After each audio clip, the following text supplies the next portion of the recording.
అశోక చక్రవర్తి మొదలుపెట్టాడని చెప్పే ఒక secret group ఇప్పటికీ మన ప్రపంచాన్ని మనకు తెలియకుండా నడిపిస్తుందంటే మీరు నమ్ముతారా? ఇది మనకు స్కూల్ బుక్స్లో దొరకని ఒక స్టోరీ. ఈ గ్రూప్ వాళ్ళు కొన్ని తరాలుగా ప్రాణాలకు తెగించి చాలా పవర్ఫుల్ ఇంకా డేంజరస్ ప్లేస్లను కాపాడుతున్నారని అంటారు. అసలు ఈ కథ నిజమేనా లేక ఊహేనా? రండి ఈరోజు ఆ సీక్రెట్ ఏంటో తెలుసుకుందాం. క్రీస్తుపూర్వం 260లో కళింగ యుద్ధం జరిగింది. ఆ యుద్ధంలో లక్షలాది మంది చనిపోయారు. అది చూసి అశోక చక్రవర్తి చాలా బాధపడ్డాడు. గొడవలతో వచ్చే గెలుపు అసలు గెలిపే కాదని ఆయనకు అర్థమైంది. అప్పటి నుంచి అశోకుడు యుద్ధాలు ఆపేసి బౌద్ధ మతాన్ని స్వీకరించాడు. కానీ ఆయనకు ఒక భయం పట్టుకుంది. మనుషులు వేల ఏళ్ళుగా సంపాదించిన నాలెడ్జ్, ముఖ్యంగా సైన్స్ టెక్నాలజీకి సంబంధించిన విషయాలు మళ్ళీ చెడ్డవాళ్ళ చేతికి చిక్కితే అది కళింగ యుద్ధం కంటే పెద్ద నాశనానికి దారి తీయచ్చు. మరి ఈ నాలెడ్జ్ను కాపాడటం ఎలా? ఈ ఆలోచనతోనే 9 మంది అజ్ఞాత వ్యక్తుల కథ మొదలైంది. నిజం చెప్పాలంటే ఇలాంటి గ్రూప్ ఉందని చెప్పడానికి నిజమైన ప్రూఫ్స్ లేవు. ఇది ఎక్కువగా 1923లో టాల్బోట్ మండి రాసిన ది 9 అన్నోన్ అనే నవల వల్ల ప్రపంచమంతా ఫేమస్ అయిన ఒక కథ. కానీ ఈ కథ వెనుక ఉన్న ఆలోచన మాత్రం చాలా ఆసక్తిగా ఉంటుంది. ఈ కథ ప్రకారం అశోకుడు తన కాలంలోని 9 మంది తెలివైన వాళ్ళను సెలెక్ట్ చేసుకొని ఒక్కొక్కరికి ఒక్కో పుస్తకం ఇచ్చాడు. ఆ 9 పుస్తకాలలో ప్రపంచాన్ని మార్చగల, నాశనం చేయగల నాలెడ్జ్ ఉందని నమ్ముతారు. ఆ పుస్తకాలలో ఏముందంటే, నెంబర్ 1 ప్రచారం మరియు సైకలాజికల్ వార్ఫేర్, మాటలతోనే జనాలను ఎలా కంట్రోల్ చేయాలో చెప్పే టెక్నిక్. నెంబర్ 2 ఫిజియాలజీ, మనిషి శరీరం గురించి, ఒక టచ్తో చంపే టచ్ ఆఫ్ డెత్ లాంటి విద్యలు.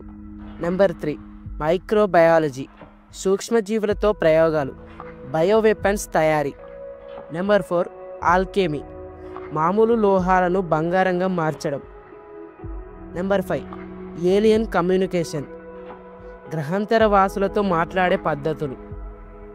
నెంబర్ 6 గ్రావిటీ, గాలిలో ఎగిరే వాహనాల తయారీ.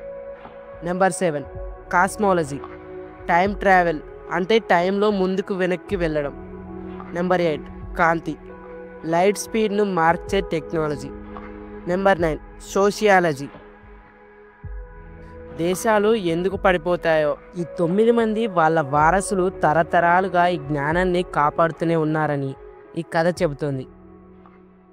ఈ స్టోరీ నీకు ఇంట్రెస్టింగ్ అనిపిస్తుందా? అయితే ఒక్క క్షణం ఆగి మన ఛానల్ని సబ్స్క్రైబ్ చేసుకోండి. ఇలాంటి తెలియని కథలను ఇంకా చాలా మీ ముందుకు తీసుకొస్తాం. ఇక్కడే అసలు కథ మొదలవుతుంది. ఒకవేళ ఈ సీక్రెట్ గ్రూప్ నిజంగానే ఉంటే వాళ్ళు తమ రహస్యాలను, ప్రయోగాలను ఎక్కడ దాస్తున్నారు? కొన్ని థియరీల ప్రకారం ప్రపంచంలోని చాలా సీక్రెట్ ప్రదేశాలకు ఈ గ్రూప్కు లింక్ ఉందని నమ్ముతారు. కానీ గుర్తుంచుకోండి, ఇవన్నీ జస్ట్ ఊహలు మాత్రమే. నెంబర్ 1 అమెరికాలోని ఏరియా 51, నెవాడా ఎడారిలో ఉన్న ఈ మిలిటరీ బేస్ గురించి బయటి ప్రపంచానికి తెలిసింది చాలా తక్కువ. ఇక్కడ ఏలియన్ టెక్నాలజీపై ప్రయోగం. అశోకుని 5వ పుస్తకంలో చెప్పిన ఏలియన్ కమ్యూనికేషన్ నాలెడ్జ్కు ఈ ప్రదేశానికి సంబంధం ఉందంటారా? ఇది కేవలం థియరీ మాత్రమేనా? నెంబర్ 2 రష్యా యొక్క భూగర్భ నగరాలు. రష్యాలో ప్రభుత్వానికి కూడా తెలియని రహస్య భూగర్భ నగరాలు ఉన్నాయని చెబుతారు. స్పేస్ రేస్లో అమెరికాతో పోటీ పడటానికి వీటిని కట్టారని ఒక వాదన. అశోకుని 7వ పుస్తకంలోని టైం ట్రావెల్ లాంటి రహస్యాలు ఇక్కడ దాచారని కొందరు అంటారు. కానీ దీనికి ఎలాంటి ఆధారాలు లేవు. నెంబర్ 3 హిమాలయాలలోని రహస్య ఆశ్రమాలు. హిమాలయాలు ఎన్నో రహస్యాలను నిలవు. బయటి ప్రపంచానికి తెలియని ఎన్నో ఆశ్రమాలు అక్కడ ఉన్నాయని, వాటిలో గొప్ప యోగులు ఉంటారని నమ్ముతారు. ఈ సీక్రెట్ గ్రూప్ తమ హెడ్ క్వార్టర్స్ను హిమాలయాల్లోనే పెట్టుకొని అక్కడి నుంచే ప్రపంచాన్ని గమనిస్తోందని ఒక బలమైన నమ్మకం ఉంది. ఈ సీక్రెట్ గ్రూప్ ఇప్పటికీ ఉందని చెప్పడానికి పెద్దగా ప్రూఫ్స్ లేని కొన్ని వాదనలు కూడా ఉన్నాయి. జగదీష్ చంద్రబోస్, శ్రీనివాస రామానుజన్ లాంటి గొప్ప ఇండియన్ సైంటిస్టులకు ఈ గ్రూప్ సహాయం చేసిందని కొందరు అంటారు. కానీ ఇది పూర్తిగా అబద్ధం. దీనికి ఎలాంటి ప్రూఫ్స్ లేవు. ఇల్యూమినాటి, ఫ్రీమేసన్స్ లాంటి వేరే దేశాల సీక్రెట్ గ్రూపులకు కూడా అశోక్ని ఈ బృందమే ఇన్స్పిరేషన్ అని కొందరు చెబుతారు. కానీ వీటికి ఆ గ్రూపుకి సంబంధం ఉందని చెప్పడానికి ఆధారాలు లేవు. చివరిగా ఒక్కటే ప్రశ్న, అశోక్ని 9 మంది రహస్య వ్యక్తుల కథ నిజమా లేక ఊహేనా అనేది ఎవరికీ సరిగ్గా తెలియదు. కానీ ఒకటి మాత్రం నిజం, నాలెడ్జ్ ఒక కత్తి లాంటిది. దాన్ని మంచికి చెడుకు కూడా వాడచ్చు. ఒకవేళ అంత పవర్ఫుల్ నాలెడ్జ్ నిజంగా ఉంటే అది సీక్రెట్గా ఉండటమే మనందరికీ మంచిదేమో.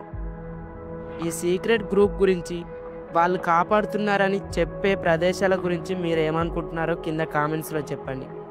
ఈ వీడియో మీకు నచ్చితే లైక్ చేసి మీ ఫ్రెండ్స్తో షేర్ చేయండి.